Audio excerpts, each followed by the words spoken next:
France still leads the group with 4 points, but Germany and Portugal just behind. Hungary has an opportunity by picking up the point on the draw with France today. So here are the scenarios.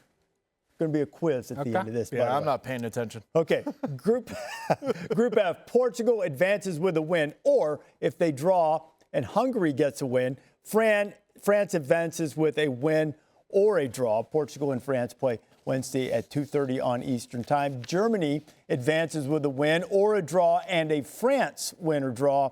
Hungary on the other side, they need to win and they need Portugal to lose. Okay, good. You got all that? Yeah. All right. Maybe we'll just wait for the result. Yeah, that's right. Yeah. We'll analyze that when we get there.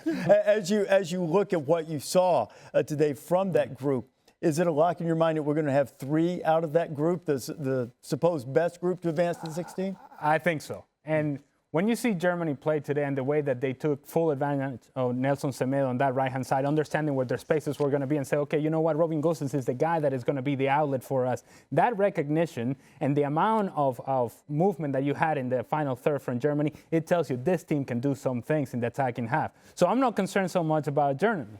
I am concerned about Portugal. I'm concerned about what I saw from them today, that they were caught in between. This is a team that has a lot of talent going forward, but they have been successful in the Euros being defensive. And today, they were neither good defensively nor good going forward. They were in between. And a team that is caught in between, they don't know exactly what they're doing. They don't know exactly what their game plan is. That's a team that I would be concerned about.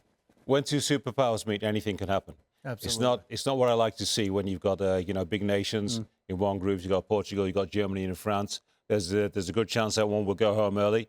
It's not always great for the tournament. So if 3 progress, I, for one, will be pleased because any 3 could still win the tournament. If I had to pick one out of those 3 to win it right now, I would still say France. I think they've got a few more gears to go to than Germany and certainly than Portugal as well. In a rematch of the 2016 final. Yeah, that'd be nice. Next Monday will be special. Yeah. But when you look at what Germany did today, they did it specifically with their wingbacks pushing further up the field. And what we saw against France, Gosens wasn't running onto passes in front of him. He was more carrying the ball with his feet, which Efan and Alejandro, you guys know this better than anyone. Serie A with Atalanta, that is not what he does. This is fantastic from, again, both wingbacks. Well, you know, sometimes when you're playing for your national team and you're playing in probably a free environment, although Atalanta are very much an attacking side, but maybe Jogi Löw's, especially after losing the first game, there's a little bit more attacking freedom, and that allows you to flourish that a little bit more.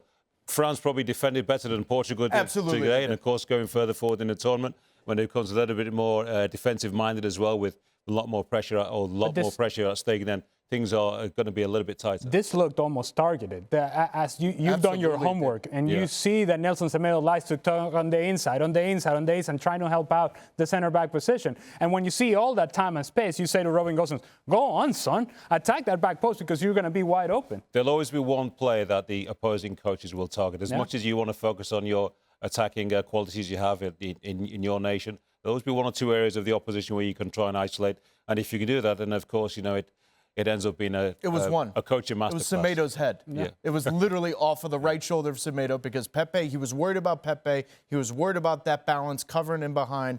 They exposed it, and it worked to their favor.